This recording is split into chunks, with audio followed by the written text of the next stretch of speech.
विकास की कहानी एक छोटे से गांव ऊन से शुरू होती है, जहां उसने गरीबी की धूप में पनपने की कोशिश की। उसके पिता एक साधारण किसान थे और मां गृहिणी। परिवार की आमदनी इतनी सीमित थी कि घर का खर्च चलाना मुश्किल था। विकास ने बचपन से ही भूख और तंगहालियों का सामना किया, लेकिन कभी हार नहीं मानी।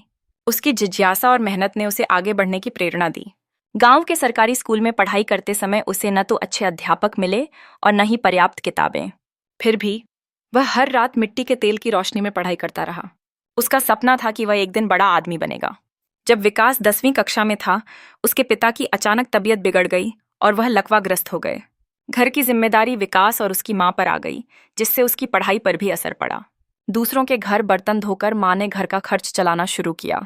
विकास ने स्कूल के बाद एक चाय की दुकान पर काम करना शुरू कर दिया। शारीरिक मेहनत और पढ़ाई के बीच संघर्ष कर रहा विकास कभी हार मानने का मन बना लेता, लेकिन मां की थकी हुई आंखें उसे फिर से लड़ने की प्रेरणा देती। आखिरकार विकास ने 12वीं की परीक्षा में पूरे जिले में टॉप किया। उसकी सफलता से गांव में एक नई उम्मीद बिकी। एक स्थानीय एनजीओ ने उसकी आगे की पढ़ाई का खर्च उठाने का निश्चय किया। वह अब गुरुग्राम जाकर इंजीनियरिंग की तैयारी करने लगा। वहां रहना और पढ़ाई करना और भी चुनौतीपूर्ण था।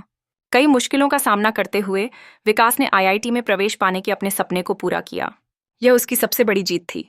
वर्षों की मेहनत और संघर्ष के बाद उसने एक प्रतिष्ठित कंपनी में नौकरी भी पाई।